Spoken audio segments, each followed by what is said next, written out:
খুবাইব ফাঁসির পূর্ব মুহূর্তে মক্কার কুরাইশরা ওনারে বলছিল, তোমার শেষ তামান্না আশা কি? উনি বলছেন, আমি 2 রাকাত নামাজ পড়তে চাই। 2 রাকাত নামাজ পড়ার সুযোগ দিছে। 2 রাকাত নামাজ পড়ে সালাম ফিরাইয়া এই খুবাইব রাদিয়াল্লাহু তাআলা আনহু তিনি 2 হাত তুলে আল্লাহকে বলছেন, ফালাস্তু উবালি হিনা উকতালু মুসলিমা। আল্লাহ, আমি যেহেতু আপনার অনুগত হয়ে মুসলমান হয়ে সেজদা দিয়ে মরতে পারতেছি, খোদার কসম মাওলা, এবার আর আমার কোনো পরোয়া নেই, আমার আর কোনো আফসোস নেই, আমার আর কোনো দুঃখ নাই, আমার আর কোনো চাওয়া পাওয়া নাই। আমি তো আপনাকে সেজদা করে জীবন দিচ্ছি। আলা আইয়ি শিক্কিন কানা লিল্লাহি মাসরাই। এবার দুশমন আমাকে যেদিকে ফিরা, দুশমন আমার লাশ নিয়ে যা ইচ্ছা তাই করুক, আমার কোনো অসুবিধা নেই। আমি আপনার গোলামি করে মরছি, মুসলমান হয়ে মরছি। এজন্য বাপ রাসূলুল্লাহ সাল্লাল্লাহু আলাইহি ওয়াসাল্লাম তায়েফের ময়দানে এই পাথরের আঘাত খেয়েও বলছেন, আল্লাহ, আপনি আমার উপরে খুশি থাকলে আমি কোনো পরোয়া করি না।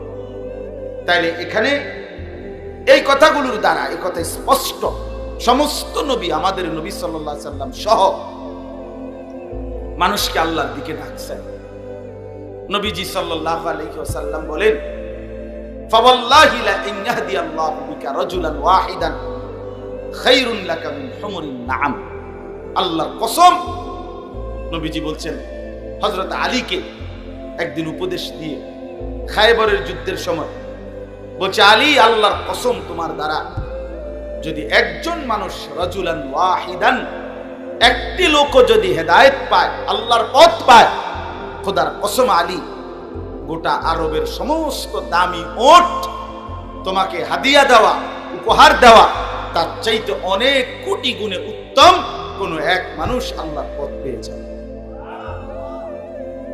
হ্যাঁ, অনেক নওজোয়ান আছো ভাইয়া, সবার কাছে বলি, এই 1 নম্বর সিফাত, আহসানের সিফাত।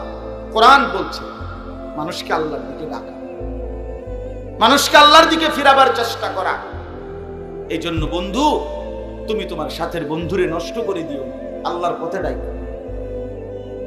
তুমি তারে মদ, জুয়া, নারী, জিনা, ব্যভিচার, অশ্লীল দৃশ্য, মোবাইলের উলঙ্গতা, অসভ্যতা, অবাধ যৌনতা, জিনা, ব্যভিচারের আড্ডা, মদের আড্ডা, জুয়ার আড্ডা, তুমি তারে নষ্ট করে দিও।